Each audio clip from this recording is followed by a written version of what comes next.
হ্যাঁ বন্ধু। হ্যাঁ বিল্লু, এত পরে এই বিলাই কি খায় আমি জানি না।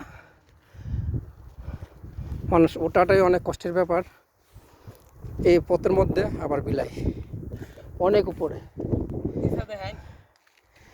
দেখেন বিল্ডিংগুলো তেমন একটা দেখা যায় না নেচা। আর এই বিলাই এখানে কি করে, এদেরকে খাবার খেয়ে দেয় আমি জানি না। তবে দেখে মনে হয় লাটুস লুটুস ভালোই স্বাস্থ্যবান।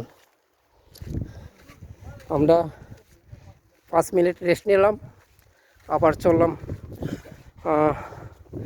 হুজুর পাক সাল্লাল্লাহু আলাইহি ওয়াসাল্লাম যেখানে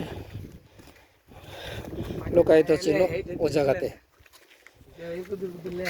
দেখেন এই জায়গাতে অনেকগুলো লেখা, কিন্তু লেখা তো আমরা বুঝি না, আপনারা বুঝেন কিনা জানি না, দেখতে পারেন। নাকি পাহাড়ে খাবার নিয়ে আইতো। হুম, হ্যাঁ, কোন পাহাড়টা জানি এটা? আমার মনে হয় ডিউ এত বড়। জানি খাবার নিয়ে আসতো। সময় বেশি দিছি এটা। কোনটা? ও ইয়া হীরা গুহা। হিরাগুয়া? হিরাগুয়া কি লয়ে যাবে কালকা নাকি? না বেশি দূর? না সমস্যা নেই। আরাফাতে মাঠে যাওয়ার মধ্যে যাইতেছে। বুঝলেন?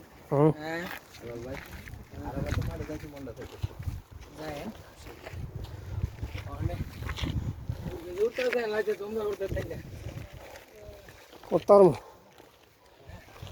চেষ্টা করে যাবো গা। 12টা একটা বাজে। রাত্রে 1টা বাজে যাবো গা। পাওয়ার চলতেছে না। এমনি কাইক মারে রে মানুষ।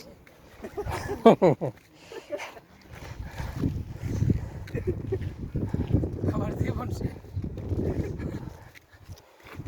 এই যে না দেখো। অনেক কথা বলতে ইচ্ছে হইতেছে কিন্তু পারতেছি না, কারণ এত উপরে কথা বলার সাহস পাচ্ছি না। সবাই যাইতেছে উপরে।